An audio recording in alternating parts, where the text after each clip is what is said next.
जय हिंद साथियों, मैं ललित आचार्य आप सभी के सामने उपस्थित हूँ एक बहुत ही शानदार और बहुत ही महत्वपूर्ण टॉपिक लेकर।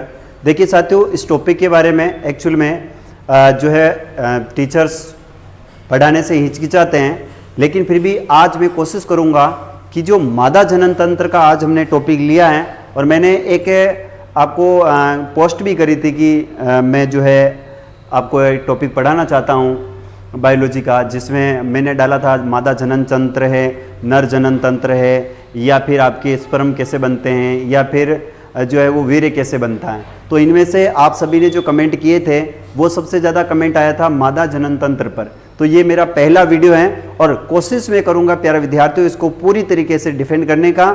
जो भी विद्यार्थी चैनल पर नए हैं वो चैनल को एक बार जरूर सब्सक्राइब कर लेना, और अगर आपको कुछ भी समझ आता है या नहीं आता है तो पॉजिटिव कमेंट करना, क्योंकि विद्यार्थियों आपके सपोर्ट और आपके जो पॉजिटिव कमेंट से उसके आधार पर आगे के वीडियो बनाने की हमें ताकत मिलेगी। क्योंकि ये टॉपिक एकमात्र ऐसा टॉपिक है जिसे पढ़ाने के लिए पहले टीचर को परिपक्व होना पड़ता है, उसके बाद वो टीचर इस कैमरे के सामने यानी तीसरी आंख के सामने आकर खड़ा होता है। अब आप लोगों की जो पॉजिटिव थिंकिंग जो कमेंट्स होंगे उसके आधार पर आगे का वीडियो आपको बनाकर दिया जाएगा। तो भी पॉजिटिव। चलिए शुरुआत करते हैं। देखिए, सबसे पहले हम बात करने वाले हैं मादा जनन तंत्र। आज का हमारा जो टॉपिक है, आज का हमारा जो बिंदु है वो एक्चुअल में है मादा जनन तंत्र।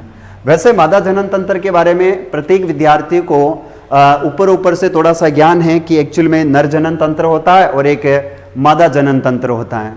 अब नर जनन तंत्र की बात करें अपन तो उसके ऊपर भी एक प्रॉपर वीडियो बनाएंगे। पहले हम पढ़ेंगे मादा जनन तंत्र के बारे में। तो प्यारे विद्यार्थियों, ये आपको एक डायग्राम दिख रहा होगा, इस प्रकार का कुछ मादा जनन तंत्र होता है और इसके कुछ भाग होते हैं जिन भागों के बारे में हम विस्तार से अध्ययन करेंगे। देखिए, सबसे पहले हम बात करते हैं मादा जनन तंत्र की।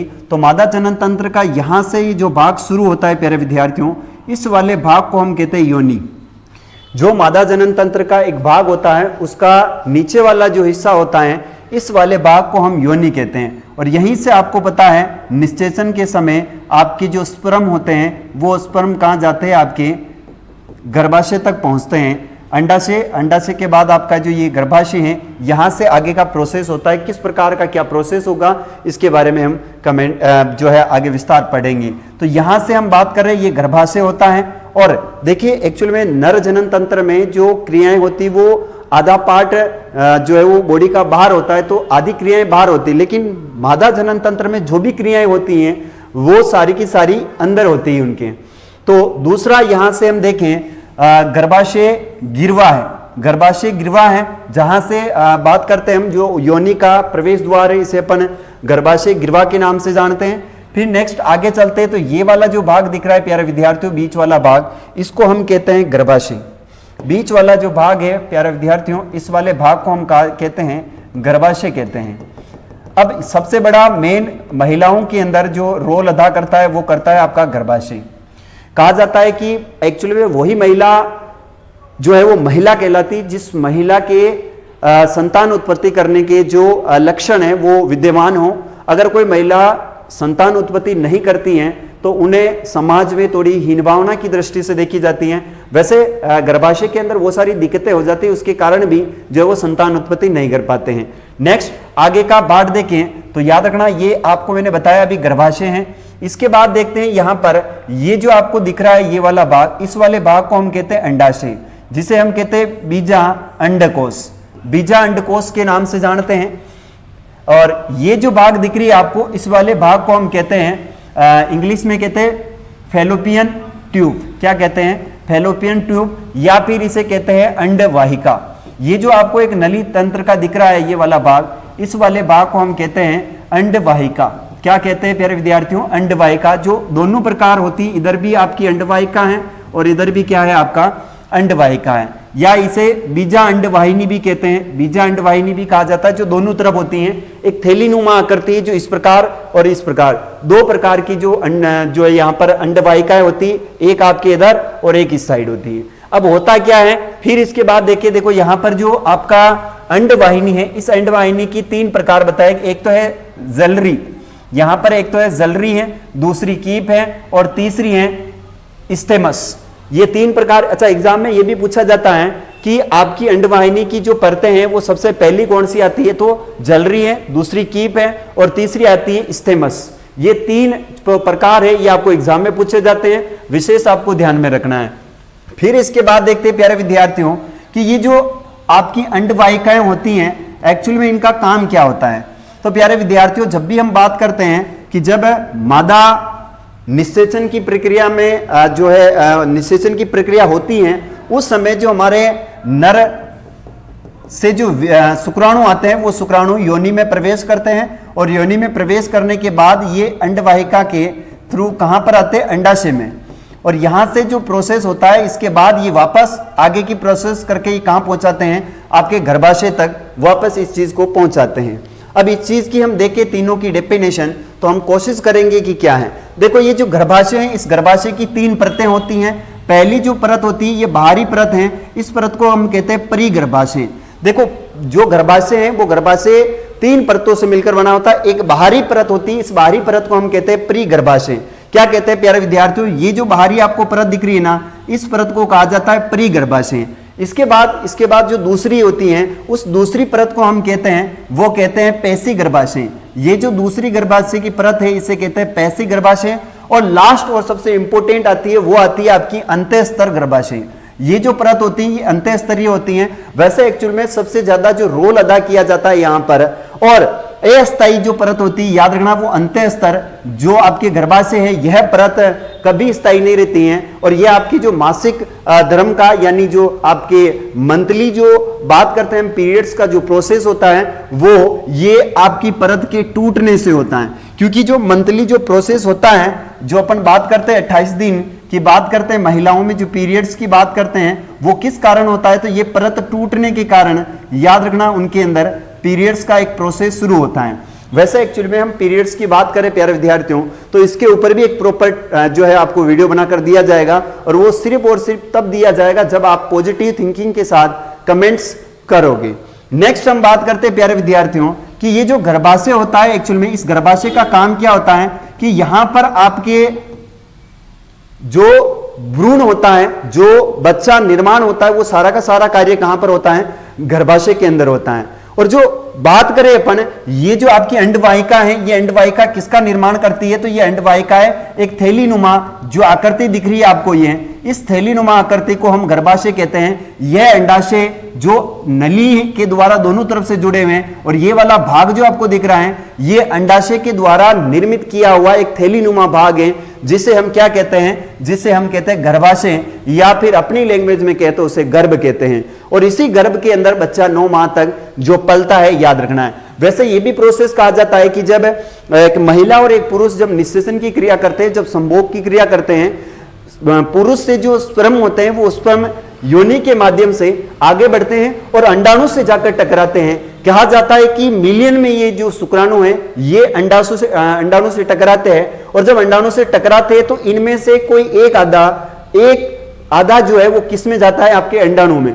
और अंडाणु के बाद अंडाणु का प्रोसेस शुरू होता है, और उसके बाद ये सारी क्रियाएं भ्रूण में जाकर संपादित होती है, और वहीं पर जो है बच्चे का निर्माण कार्य शुरू होने लगता है। ये बातें सारी आपको ध्यान रखनी, किसके बारे में, गर्भाशय के बारे में आपको पता होना चाहिए।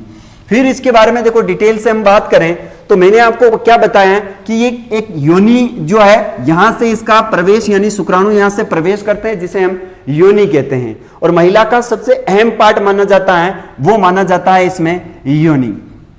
फिर इसके बाद आपको बात करें, गर्भाशय गिरवा है जहां से योनि आपकी जुड़ी हुई होती है। उसके बाद देखें इधर आपकी क्या है, अंडवाहिका है, और इधर भी क्या है, अंडवाहिका है। यहाँ ये आपका अंडाशय है, और यहां से देखें ये जो नली है इसको हम कहते हैं अंडवाहिका। और ये पूरी की पूरी जो एक प्रोसेस दिख रहा है, इस पूरे प्रोसेस को कहा जाता है मादा जनन तंत्र। इसी मादा जनन तंत्र के प्रोसेस से एक पूर्णतः एक जो है वो लड़की का यहां से एक डायग्राम जो है वो बनकर तैयार होता है, यानी बाहर कुछ भी नहीं दिखता है, यहां सारा का सारा अंदर ही अंदर होता है। अब हम बात करें यहां पर जो चीजें समझाई गई हैं, पहली चीज बात करते हैं एक्चुअल में अंडाशय क्या है। मादा जनन कोशिका अंड कोशिका का निर्माण तथा कुछ हार्मोन का उत्पादन अंडाशय में होता है। यहां से हम बात कर रहे हैं कि एक्चुअल में अंडाशय क्या है। ये जो आपको दिख रहा है ना अंडाशय, बात करते हैं एक्चुअल में इसका काम क्या होता है। तो तो प्यारे विद्यार्थियों, मादा जनन कोशिका का निर्माण करने का कार्य किसका होता है? तो अंडाशय का मादा जनन, जो आपका मादा जनन कोशिकाएं जो है, इसका निर्माण करने का कार्य अंडाशय का होता है। या फिर अंड कोशिकाएं जो होती है, इसका निर्माण करने का कार्य भी अंड जो है अंडाशय का होता है। यहां पर देखें कुछ हार्मोन्स, वैसे हार्मोन्स की अभी आगे बात करने वाले हैं। वैसे महिलाओं के अंदर 2 प्रकार का हार्मोन्स पाया जाता है और इस हार्मोन्स को उत्पन्न करने का कार्य, निर्माण करने का कार्य भी अंडाशय के द्वारा ही होता है, ये आपको ध्यान रखना है।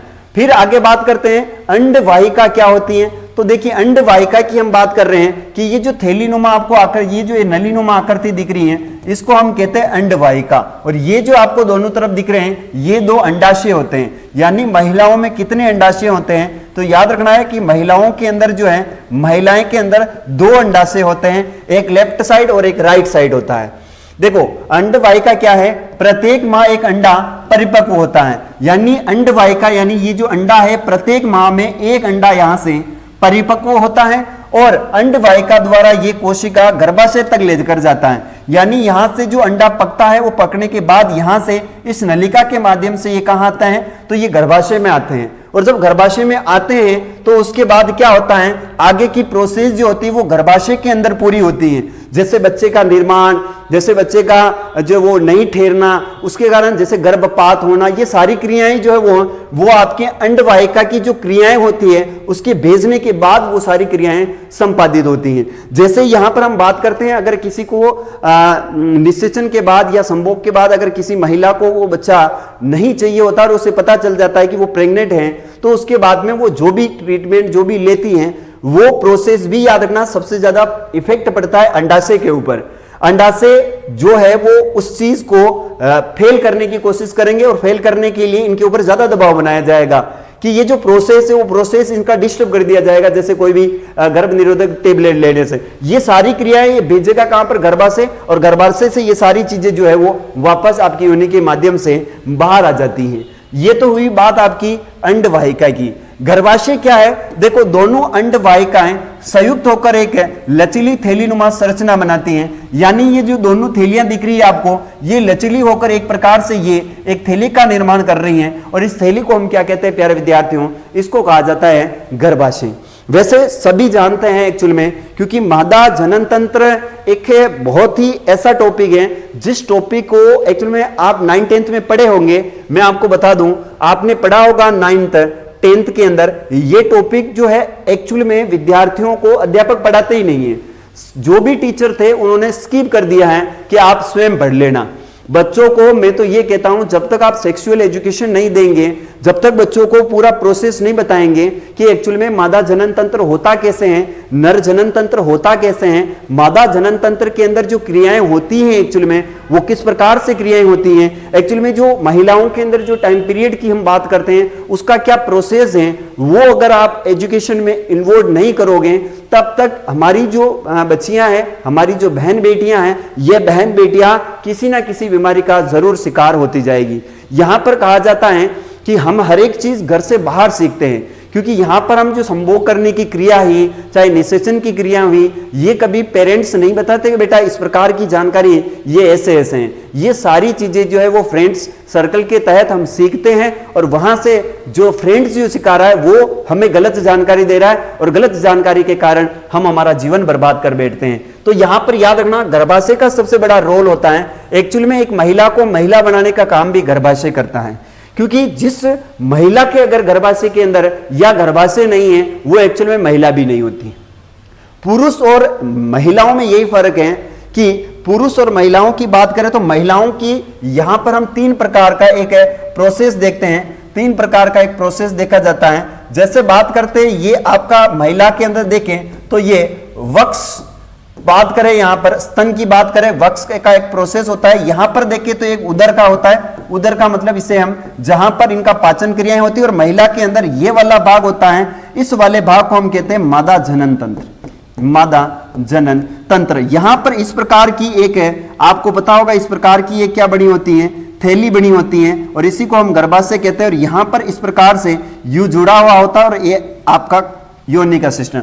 बाकी दो चीजें तो देखिए, वक्ष पुरुषों में भी होते हैं और उदर की बात करें तो ये पुरुषों में भी होता है, लेकिन ये जो प्रोसेस है ये प्रोसेस महिलाओं के अंदर होता है, जबकि पुरुषों की बात करें तो पुरुषों में बाहर होता है। सर इसको हम देखें तो किस प्रकार से देखा, तो यहां पर मैं आपको बता दूं, चलो उसको हम बाद में बात करेंगे। एक बार मैं आपको जो जानकारी देना चाह रहा हूं उस जानकारी को समझ लीजिए। ये पूरा का पूरा महिला, इसके 3 पार्ट्स होते हैं, पहला वक्ष हुआ, दूसरा उदर हुआ और तीसरा आपका योनि वाला पार्ट हुआ। तो ये 3 चीजें हमें समझना काफी इंपॉर्टेंट हो जाता है। अब गर्भाशय क्या कह रहा है, देखो दोनों अंडवाहिका यानी एक अंडवाहिका और आपकी ये दोनों जुड़ी हुई होती है और ये थैली नुमा, यानी ये जो थैला दिख रहा है इस थैले को हम क्या कहते हैं, गर्भाशय कहते हैं।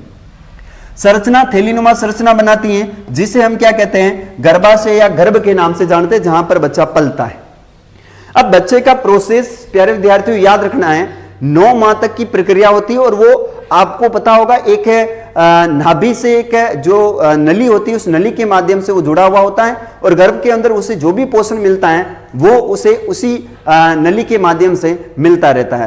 कहता है कि बच्चा का निर्माण जो गर्भ में होता है उसमें सबसे पहले मस्तिष्क का निर्माण होता है और फिर उसके बाद में अदर वाला जो उसके पोर्शन बनने शुरू होते हैं। एक बच्चा परिपक्व कब होता है, तो गर्भ के अंदर 9 महीने के बाद एक बच्चा परिपक्व होता है और उसके बाद में जो है उसका जन्म होता है।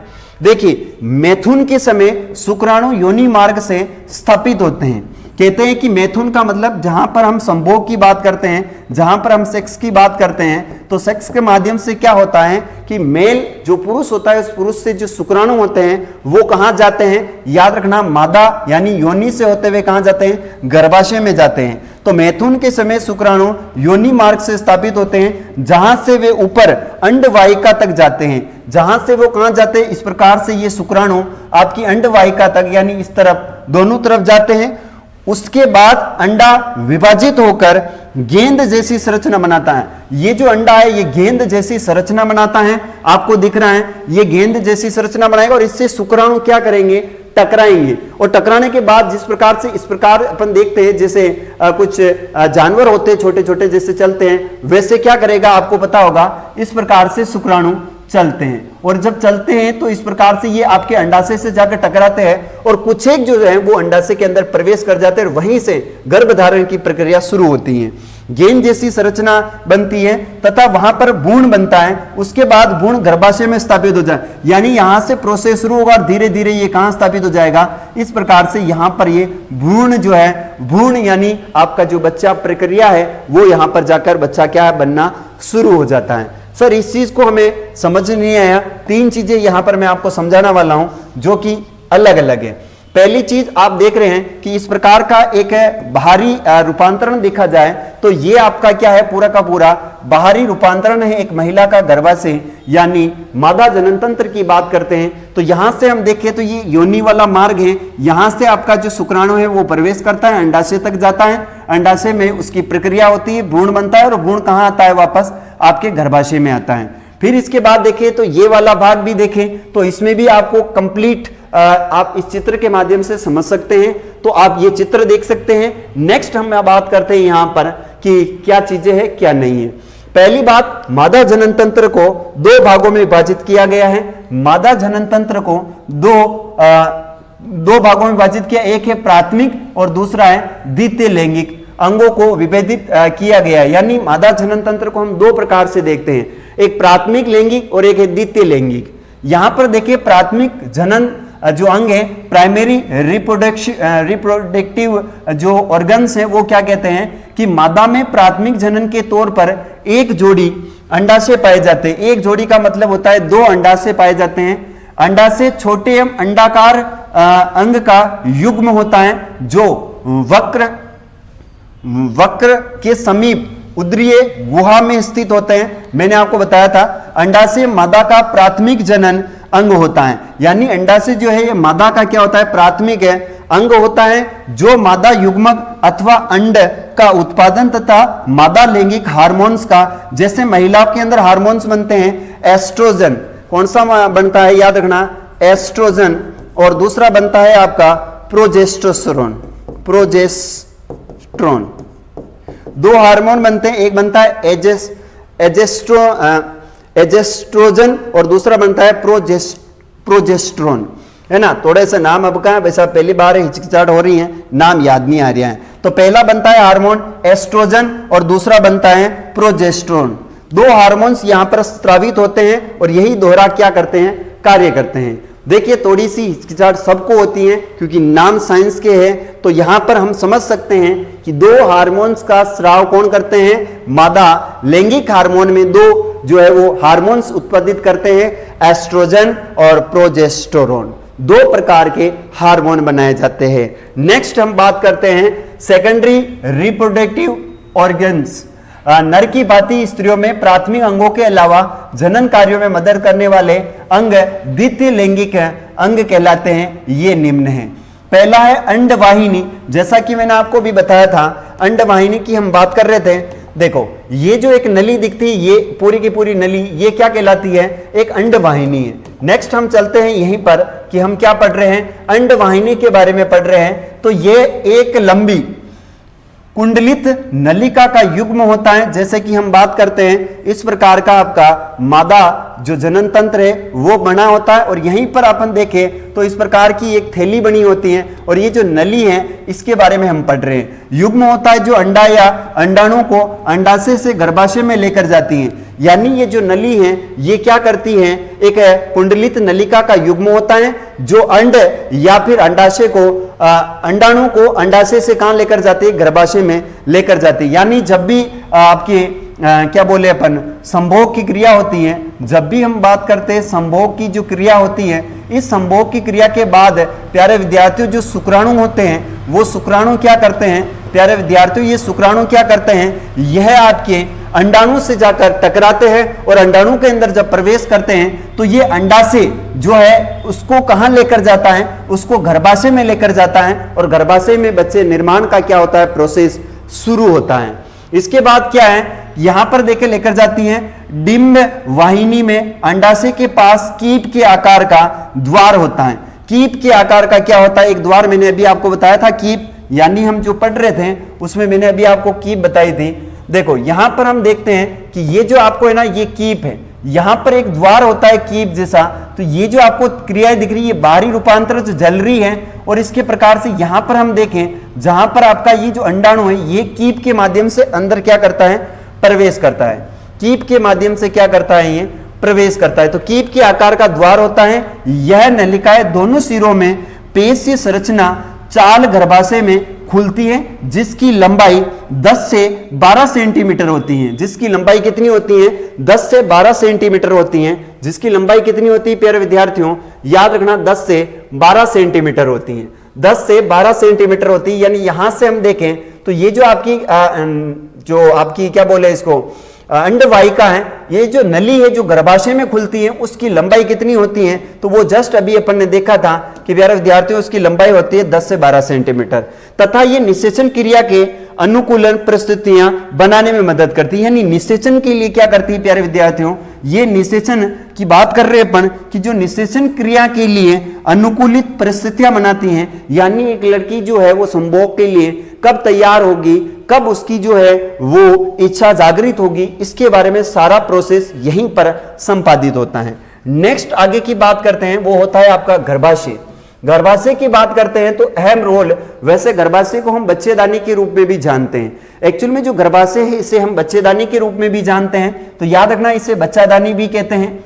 यह एक खोखली नासपति के आकार का एक अंग है जिसमें भ्रूण विकसित होता है, यानी जिसके अंदर बालक बनता है। जिसमें क्या बनता है, बालक बनता है, याद रखना है। इसका ऊपरी भाग चौड़ा होता है, मैंने आपको अभी जस्ट बताया था। इस प्रकार से ऊपरी भाग क्या होता है, चौड़ा होता है, जबकि इसका निचला भाग सकड़ा होता है। जैसे नीचा वाला भाग सकड़ा होता है जो कि गिरवा कहलाता है। जैसे हम बात करते हैं इस प्रकार से, ये वाला जो भाग है इस वाले भाग को हम क्या कहते हैं, गिरवा कहते हैं। गर्भाशय गिरवा द्वारा योनि में खुलता है। यानी ये जो गर्भाशय है यहां से हम बात कर रहे हैं, ये गिरवा है, यहां पर जो खुलता है ना वो इस प्रकार से, यहां ये आपकी योनि है। क्या है, ये महिलाओं की क्या होती है, योनि होती है। और योनि में क्या है, ये खुलता है। माथा और भ्रूण के मध्य स्थापित कड़ी जो है वो याद रखना क्या होती है, प्लेसेंटा। क्या होती है, प्लेसेंटा। यानी जो बच्चे को पालन पोषण के लिए कुछ जो चीजें देती है, जो नाभि से उसे होती है, उसे प्लेसेंटा का कहा जाता है, ये भी याद रखना। प्लेसेंटा का रोपण भी गर्भाशय में ही होता है। प्लेसेंटा जो है वो प्लेसेंटा बच्चे गर्भ के अंदर जितने माह तक रहेगा उसको जो भी लालन पालन, जो भी पौष्टिक आहार वगैरह चाहिए होता है, वो सारे का सारा उसे प्लेसेंटा के माध्यम से मिलता रहेगा। और ये जो बच्चा होता है ये गर्भ में मां के साथ प्लेसेंटा के माध्यम से जुड़ा हुआ होता है। और जब बच्चा का जन्म होता है उस समय इस प्लेसेंटा को जो है वो काट दिया जाता है और बच्चे को योनि के मार्ग से जो है बच्चे को बाहर की आगे की प्रोसेस जो होता है वो उस माध्यम से डॉक्टर आगे की जो प्रोसेस है वो कर लेते हैं, क्योंकि ये काटने के बाद जो है वो आगे का बच्चा सकुशल जो है वो जन्म माना जाता है उसका। इसलिए कहते हैं कि ये जो प्लेसेंटा होती हैं यही उस बच्चे का लालन पालन करती हैं। बाहर आने के बाद महिला जो है वो अपने बच्चे को जो है दुग्ध का श्रावण करवाती हैं, लेकिन गर्भ के अंदर वो प्लेसेंटा के माध्यम से जो है वो अपना पोषण ग्रहण करता है। नेक्स्ट इसके बाद योनि सबसे इंपॉर्टेंट पार्ट है महिला का और वो है वेजाइना। वेजाइना की हम बात करते हैं प्यारे विद्यार्थियों, योनि को ही इंग्लिश में वेजाइना कहा जाता है। और वेजाइना महिला का एक शरीर का अहम पार्ट माना जाता है। और इस दुनिया में महिला जो है वो एक्चुअल में पुरुषों से अलग ही है, वो भी इसी योनि के कारण है। कहा जाता है इस दुनिया में कि महिला का एक बहुत ही सुंदर दृश्य जो है वो हमारे आंखों में, हमारे सामने, हमारे प्रतिबिंब के रूप में हमें दिखता है। तो हमने दुर्गा के रूप में पूजा है, मां सती के रूप में पूजा है, अनेकों प्रकार से हम महिलाओं को पूजा है। जो जन्मदायिनी है वो सबसे अहम होता है, वो होता है आपका वेजाइना। बात करते हैं योनि की बात करते हैं। योनि भी एक नलिका के समान संरचना होती है। योनि भी एक नलिका के समान संरचना होती है तथा इसे जन्म नलिका या रजस्राव की नलिका भी कहा जाता है। योनि नर से शुक्राणु ग्रहण करती है तथा जो पूर्ण विकसित शिशु के जन्म हेतु मार्ग के रूप में कार्य करती हैं। योनि में याद रखना है, यहां पर एक शब्द का प्रयोग किया गया है, क्लेटोबैसिलस जीवाणु पाया जाता है। देखो कौन सा, ये जो है लैक्टोबैसिलस एक जीवाणु है जो पाया जाता है, जो कि लैक्टिक अम्ल का निर्माण करता है। यानी याद रखना ये क्या करता है, लैक्टिक अम्ल का क्या करता है, निर्माण करता है। लैक्टिक अम्ल का क्या करता है, निर्माण करता है। अब जब लैक्टिक अम्ल का निर्माण करता है तो संभोग के समय जो महिला के योनि से एक तरल पदार्थ का निर्माण होता है जिससे हम लैक्टिक अम्ल के नाम से जानते हैं। और ये करता कौन है, तो ये करता है आपका लैक्टोबैसिलस के नाम से एक जीवाणु पाया जाता है, यह इसे स्रावित करता है। तो प्यारे विद्यार्थियों योनि के बारे में समझे होंगे, इसे हम वेजाइना के नाम से जानते हैं। योनि भी एक नलिका के समान संरचना होती है तथा इसे जन्म नलिका या रजस्राव की नलिका भी कहा जाता है। योनि नर से शुक्राणु को ग्रहण करती है, यानी संभोग की क्रिया हम कहां पर करते हैं, तो याद रखना योनि के माध्यम से करते हैं तथा पूर्ण विकसित शिशु के जन्म हेतु मार्ग के रूप में कार्य करती हैं। यानी जो योनि है प्यारे विद्यार्थियों, ये बच्चे के जन्म के निर्माण में भी कार्य करती हैं। बात करते हैं प्यारे विद्यार्थियों, योनि का कुछ इस प्रकार का भाग होता है और यहां पर हम देखें तो योनि के अंदर दो छिद्र होते हैं। एक आपका यहां से महिला का जो मूत्र मार्ग होता है और दूसरा होता है ये जिसे हम योनि के नाम से जानते हैं। वैसे आपको मैं बता दूं जानकारी के लिए कि महिलाओं के मूत्र करने का मार्ग अलग है और इनके जो टाइम पीरियड्स का एक ब्लड स्रावित होता है वो स्रावित आपके योनि के माध्यम से होता है, उसका मार्ग अलग है। और जो निषेचन होता है वो भी याद रखना योनि के माध्यम से निषेचन होता है। तो ये प्रक्रियाएं प्यारे विद्यार्थियों एक गर्भाशय के बारे में पूरी जानकारी थी। आई होप प्यारे विद्यार्थियों आपको ये जानकारी अच्छी लगी होगी और कोई भी त्रुटि रही हो तो मुझे क्षमा करिएगा। और ये जानकारी बहुत महत्वपूर्ण जानकारी है प्यारे विद्यार्थियों, क्योंकि पहली बार आज मैंने भी इस टॉपिक को पढ़ाया है, तो इसमें जो भी गलतियां, जो भी भूल चूक रही हैं उसके लिए मैं क्षमा प्रार्थी हूं। और प्यारे विद्यार्थियों अगर आपका अच्छा रिस्पॉन्स रहा तो हम ऐसे ही वीडियो आपको देते रहेंगे और आप प्लीज इस पर पॉजिटिव थिंकिंग के साथ कमेंट कीजिएगा। बाकी मिलते हैं अगले वीडियो में, तब तक के लिए जय हिंद, वंदे मातरम।